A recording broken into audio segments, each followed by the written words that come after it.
ફાંસો ખાઈ આપઘાત કરી લીધો હતો। યુવકે આપઘાત પહેલા દીકરીને સંબોધીને સુસાઇડ નોટ લખી હતી। તેમાં લખ્યું હતું કે સોચા થા જીવન में कुछ अच्छा होगा बट अच्छा नहीं हुआ, मुझे माफ कर देना, मरने का कारण मैं खुद हूँ। જો કે યુવકે કયા કારણોસર આપઘાતનું પગલું ભર્યું તે હાલ અંકબદ્ધ રહ્યું છે। સુરતના પટાર વિસ્તારમાં આવેલ સાઈના સોસાયટીમાં 46 વર્ષીય વિકી રાહુલભાઈ વિસ્વાલ પરિવાર સાથે રહેતા હતા। પરિવારમાં પત્ની અને એક પુત્રી છે। વિકીભાઈ રિક્ષા ચલાવી પરિવારનું ગુજરાન ચલાવતા હતા। વિકીભાઈ એકની એક દીકરી જીયાને ખૂબ જ પ્રેમ કરતા હતા। આજે વિકીભાઈએ ઘરે લોખંડની જાળી સાથે દોરડું બાંધી ફાંસો ખાઈ આપઘાત કરી લીધો હતો। આ અંગેની જાણ થતાં પોલીસને કરવામાં આવી હતી।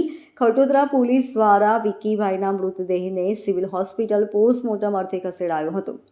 વિકીભાઈના આપઘાતને લઈ પરિવારમાં શોકનો માહોલ છવાઈ ગયો હતો। વિકીભાઈએ આપઘાત કરતા પહેલા લખેલી સુસાઇડ નોટ મળી આવી હતી। હાલ તો ખટોદરા પોલીસે સુસાઇડ નોટ કબજે કરી વધુ તપાસ હાથ ધરી છે। મુझे माफ कर देना, मरने का कारण मैं खुद हूँ। सुसाइड नोटમાં વિકીભાઈ ઉલ્લેખ કર્યો હતો કે मैं अकेला रहता हूँ। जिया बेटा, तुम्हारे पास सब है, मेरे पास कोई नहीं है। और मम्मी, जिया बेटा का और सब का ख्याल रखना। रेखा जैसा सोचा था जीवन में कुछ अच्छा होगा बट अच्छा हुआ नहीं हुआ और तुम दोनों के लिए कुछ नहीं कर पाया, मुझे माफ कर देना। मरने का कारण मैं खुद हूँ, इसमें किसी का कोई दोष नहीं है। आई लव यू जिया बेटा सहितનો ઉલ્લેખ કરવામાં આવ્યો હતો। Bureau report LK star news Surat.